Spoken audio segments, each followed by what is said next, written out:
नमस्कार मित्रों, astro adviser में आपका एक बार फिर से स्वागत है। एक मित्र हैं वरुण गुप्ता जी, वो बुलंदशहर से अपनी एक समस्या लिख भेजे हैं। उन्होंने अपनी डिटेल भी भेजी है। वो लिखते हैं पिछले 12-15 सालों से वो शारीरिक व्याधि को लेकर बहुत परेशान हैं और इस समय तो ये हालत हो गई है कि उनके माँ बाप, उनके भाई बंधु भी उनका साथ छोड़ चुके हैं। एक समय वो अच्छी शिक्षा ग्रहण कर रहे थे, लेकिन शिक्षा को उन्होंने छोड़ दिया और उसके बाद से वो आज तक परेशान है। तो वरुण जी, सबसे पहले तो आपकी जन्म कुंडली में जो आपने डिटेल भेजी है उसके अनुसार 3 अशुभ योग हैं। पहला अशुभ योग यही है कि आपके छठवें भाव में, छठवां भाव रोग का भाव है, ऋण का भाव है, चंद्रमा विराजमान है। दूसरा, जो चंद्रमा का घर है, चौथा स्थान में मंगल विराजमान है और 12वें स्थान पर सूर्य और बुध विराजमान है। 12वें स्थान का बुध भी नीच प्रभाव देता है। चंद्रमा छठवें स्थान पर आके नीच बन जाते हैं। ऐसे में मानसिक व्याधि, कई तरह की यातनाएं, परिवार से अलग होना या ऋण चढ़ जाना, छोटी छोटी चीज़ के लिए परेशान रहना। और चंद्रमा तो शिक्षा का कारक भी है। ये चंद्रमा का शिक्षा का कारक ही इतना प्रभावित हो जाए तो शिक्षा कैसे पूर्ण हो सकती है। तो ऐसे में सबसे पहले तो चंद्रमा ही आपकी जन्म कुंडली में सबसे अशुभ बन के बैठा है।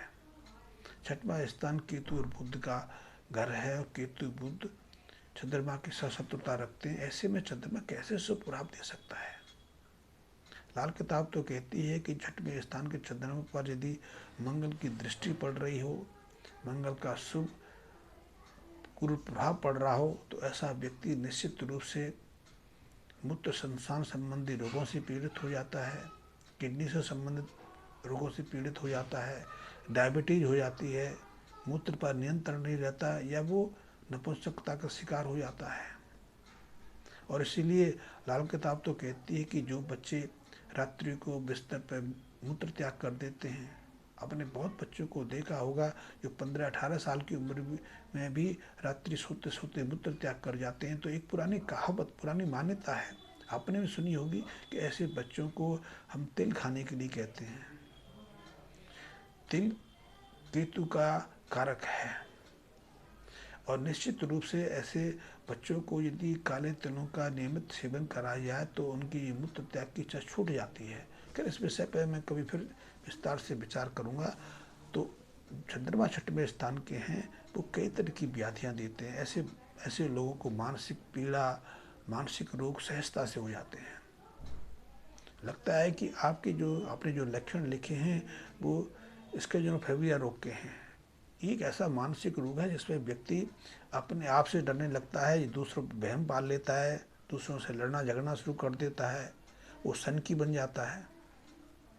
तो पहले तो आपको जो चंद्रमा के छठवें स्थान की स्थिति है उससे ही मुक्त होना बहुत आवश्यक है। इसके लिए आप एक काम तो सबसे पहले ये करें कि रात्रि को कभी भी दूध का सेवन ना करें। दूध आपके रात्रि में विष तुल्य है, वो आपकी व्याधि को बढ़ाएगा और आपको कई तरह की व्याधियों में लपेटे रहेगा।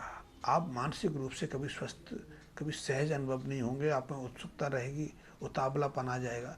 तो रात्रि को दूध सेवन ना करें। पहला उपाय तो ये आप ये करें। दूसरा, यदि आपकी नानी जिंदा है तो आप नानी के हाथ से चांदी उपहार स्वरूप ग्रहण करके, आप चाहे तो उनको कह के ले सकती हैं। तो आप उनसे चांदी लेके उस चांदी को सदैव अपने शरीर पर धारण करके रखें, क्योंकि चांदी ही आपकी जो चंद्रमा की अशुभता को दूर करने का एक कारक बन सकता है। उससे आपके जीवन में कई तरह के बदलाव हो सकते हैं। इसके साथ में आपने किसी अस्पताल या किसी शमशान घाट में जल स्रोत कुआं खुदवा सकते हैं। वैसे आजकल कुआं खुदवाने की प्रथा तो रही नहीं, तो आप पानी की टंकी रखवा सकते हैं, नल लगवा सकते हैं। यदि आपकी सामर्थ्य नहीं है तो आप पानी का मटका आप भर के शमशान घाट में या अस्पताल में दे सकते हैं। उससे आपकी जो उग्रता है, आपको जो अपने पारिवारिक सदस्यों का सहयोग नहीं मिल पा रहा है, और इसके पीछे आप कारक बन सकते हैं, क्योंकि आपकी उग्रता, आपकी असहनशीलता दूसरों को आपसे दूर भगाती है। इसलिए आप कोई आपकी बात को स्वीकार नहीं करता, आप पर कोई दया धर्म नहीं दिखाता, क्योंकि आपके अंदर ऐसे विपरीत गुण पैदा हो जाते हैं। तो आप उससे बचने के लिए ये उपाय करें। इसके अलावा आप चाहें तो नियमित रूप से 43 दिन लगातार कुछ चावल, मुट्ठी 2 मुट्ठी चावल जितने भी हो सकते हैं, उसे शमशान घाट में फेंकते रहें। चावलों का दान आप मंदिर में भी कर सकते हैं, वो भी आपके लिए बहुत उपयोगी है। आप ये उपाय करेंगे तो आपकी जो उग्रता है, आपकी जो रोग की स्थिति है, उससे आप बाहर आ जाएंगे।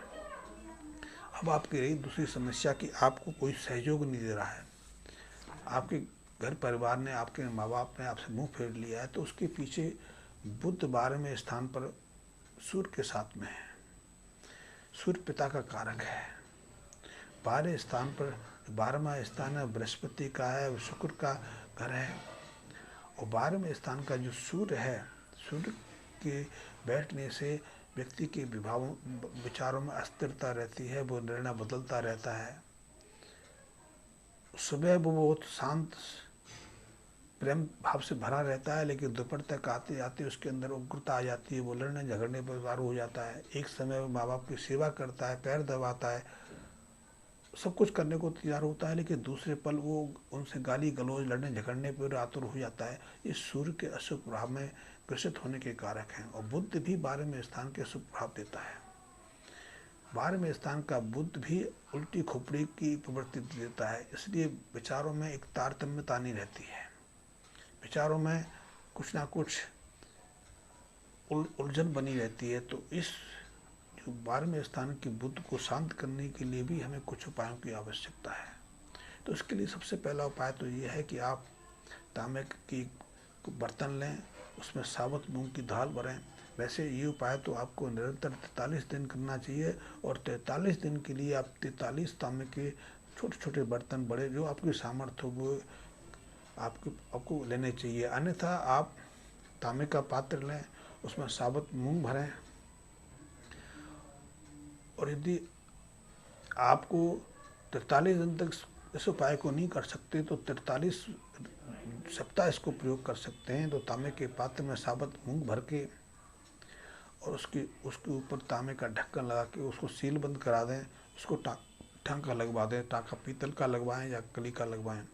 उसके बाद पूरे एकाग्र मन से, क्योंकि लाल किताब हो या उपाय का कोई भी माध्यम हो, वहाँ एकाग्रता और उपाय के साथ में अपनी तन्मयता, एकात्म भाव जुड़ना बहुत आवश्यक है, और उसी से उपाय कारगर बनते हैं। एक प्रक्रिया से वो कार्य करनी होते हैं।